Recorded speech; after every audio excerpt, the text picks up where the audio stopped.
আপনার অর্ডার ছিলাম না মিয়া, ধরেন মিয়া। দোকান তো দিলাম, এক সপ্তাহ ধরে কোনো কাস্টমার নাই। কি করি, দোকান ভাড়া দিয়ে কইতে মাথায় নষ্ট। শালার কি করবো, কাস্টমার না এলে তো দোকান চালানোটাই কঠিন হয়ে যাইব গা। মন দিল ভালো না, একটু ঘুমাইলি।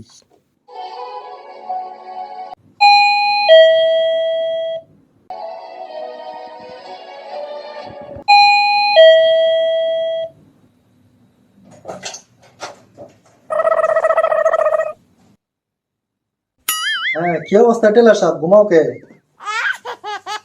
এই তো ভাই, একটু বৈশা থাকতে থাকতে চোখটা লাগিয়ে গেছিল। তো কি বলেন? আমি তো কটা ওয়াল্টার আনছি, ওয়াল্টার গুলা সারা দেবো। এই যে ওয়াল্টার হয়েছে আমার এগুলা। তো শীতকাল, জ্যাকেটের চেনটা নষ্ট হয়ে গেছে গা, চেনটা নতুন লাগাই দিবা।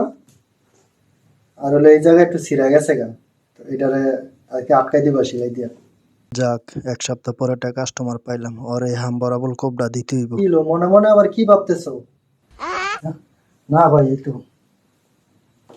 ভাই ওয়ালটা সারাবেন, এটা এটা ওয়ালটার জিপটা পাল্টাইতে আর এখান থেকে একটু সিরাটা সেলাই দিয়ে আটকাইতে আপনার বিল হইব 500 টাকা। গত বছর নতুন কিনে আনছি হলো 100 টাকা দিয়া, আর তোমার কাছে ওয়ালটা সারানো 500 টাকা দিয়া। আরে মিয়া, এক সপ্তাহ ধরে দোকানে কোনো কাস্টমার নাই, এক সপ্তাহ পরে আপনি আইছেন, তো এক সপ্তাহ দোকান পাড়া তো কাস্টমার উঠাই দিব নাকি? তো আপনার থেকে উঠাম না? এই বেটা, তোর দোকানে বেটা ওয়ালটারে বেটা সারাম না, যা। ধরেন মিয়া, আপনার ওয়ালটারে মিয়া ছিলাম না মিয়া, ধরেন মিয়া,